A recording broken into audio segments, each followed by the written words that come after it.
This is 5 on your side at 5. Focused on you.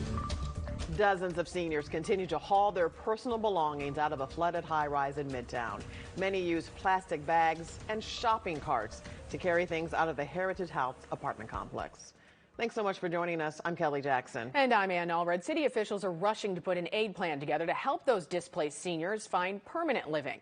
Our political editor, Mark Maxwell, pressed aldermen at City Hall to see what they can do to help. Mark? And Kelly, Board of Aldermen President Megan Green had declared this the year of the tenant, but it's been quite a rough stretch for senior tenants at the Northview Village and now the 150-plus tenants who were abruptly evicted from the Heritage House high-rise when the pipes froze and burst last week. We caught up with several seniors loading those bags of personal belongings into their cars, taking several trips to and from a hotel near the airport where they can stay for the next 11 days. We're told an anonymous donor helped cover the costs of that temporary lodging that was initially going to expire next Tuesday, much sooner. Alderwoman Laura Keyes was inside the building there helping seniors pack their things. She says they're just in need of boxes or a place to stay until they can find new living quarters. One woman we met, Judith Pruitt, has quite the St. Louis heritage herself. Her uncle, Wendell O. Pruitt, was one of the famous Tuskegee Airmen after whom they named the historic Pruitt-Igoe housing project. Building is condemned. I'm not good. All my stuff is here. We're not just indigent people running out in the street. These are people that have been here paying their rent. So they're looking, but they are looking. You can go put in an application, but it might take 2 or 3 weeks before you move in. A bill at City Hall called the Impacted Tenants Fund would have helped to pay for temporary shelter in exact situations like this for evicted people from condemned buildings at no fault of their own, but that plan hasn't passed yet. The city will host housing fairs at the Airport Hilton Tuesday from 9 to 1 and again next Wednesday from 1 o'clock to 8 p.m. to help these folks out. Right now, crews are on the scene of a building collapse in South St. Louis. It happened just a few hours ago on South Grand. Crews say some of the brick and mortar deteriorated, causing the back of this building to collapse. The fire department says it's a vacant building, luckily, but there are some homeless people who are seeking shelter there. No one was hurt. Nearby homes have been evacuated, and the city's building division has to decide if people can still live there. Tonight, the major case squad is investigating a murder in Iron County. 65-year-old Durrell Sharp was found dead in a home in Middlebrook, just southwest of Farmington. The sheriff's office is searching for a car that may be connected to this homicide. It's a 91 Chevy Silverado with Missouri plates. It's 0PDY90. It has duct tape in the back right window. Anyone with information should call police. A man is charged after a hostage situation at a hotel in downtown St. Louis. Police say William Gorley took a woman and 2 kids hostage at the Drury Plaza Hotel on Wednesday. He eventually released the children, then the woman, before surrendering to police. He's facing several charges, including kidnapping and endangering the welfare of a child. He's being evaluated at a hospital. A teen is dead after police say he accidentally shot himself. It happened yesterday afternoon on Missouri Avenue in St. Louis. Police say the 15-year-old was trying to put a bullet in a gun when the gun went off.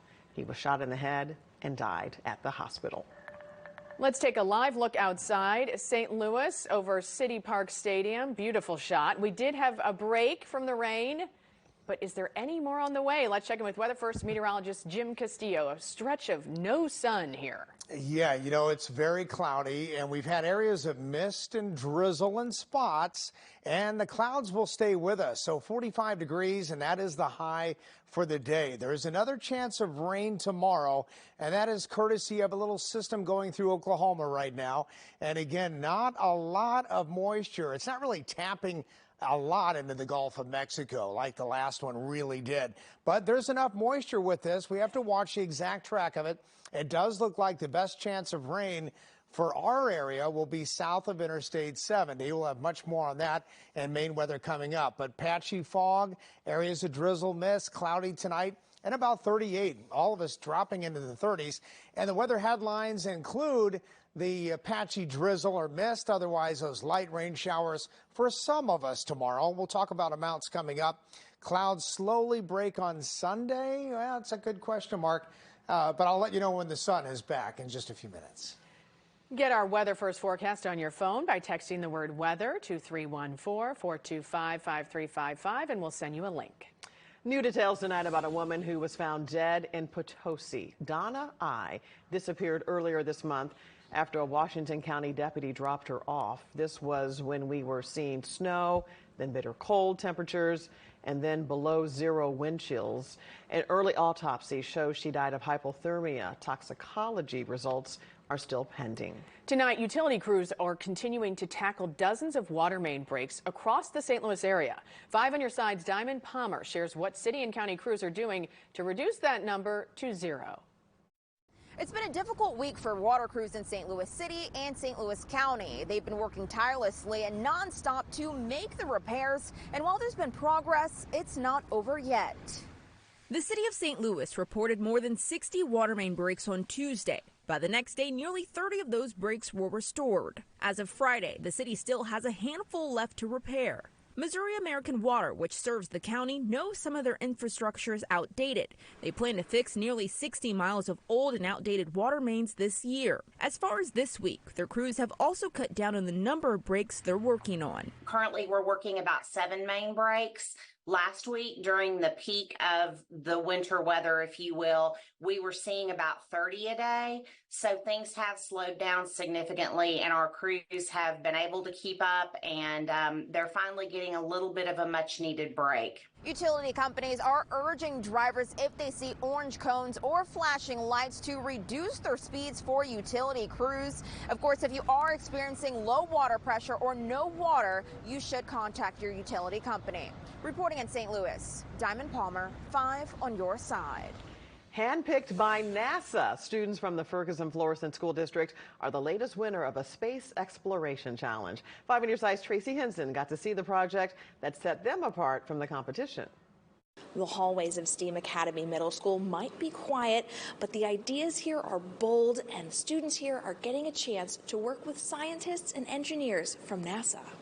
The coolest part about it is working with NASA and seeing where our project goes from like on paper and pen and color pencils and markers to like actually getting to build it in real life. Their teacher did make them do a mock-up before submitting their projects to NASA. We chose to go with the vibration sensors to make sure that there's not too much turbulence on the landing and the takeoff, along with the thermometers to make sure that it's not getting too warm inside the area.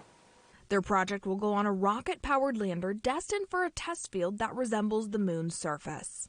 They decided that they wanted to, after doing some research, try to figure out how to best make, as we continue with space travel, how can we test to make rockets safer for both the equipment as well as the astronauts. Their experiments will take off this summer. In the Ferguson-Florissant School District, I'm Tracy Henson, 5 on your side. Coming up, Alabama uses a new form of execution. What we're learning about nitrogen gas now being used on death row inmates. Can you put a camera inside a long-term care facility? We verify.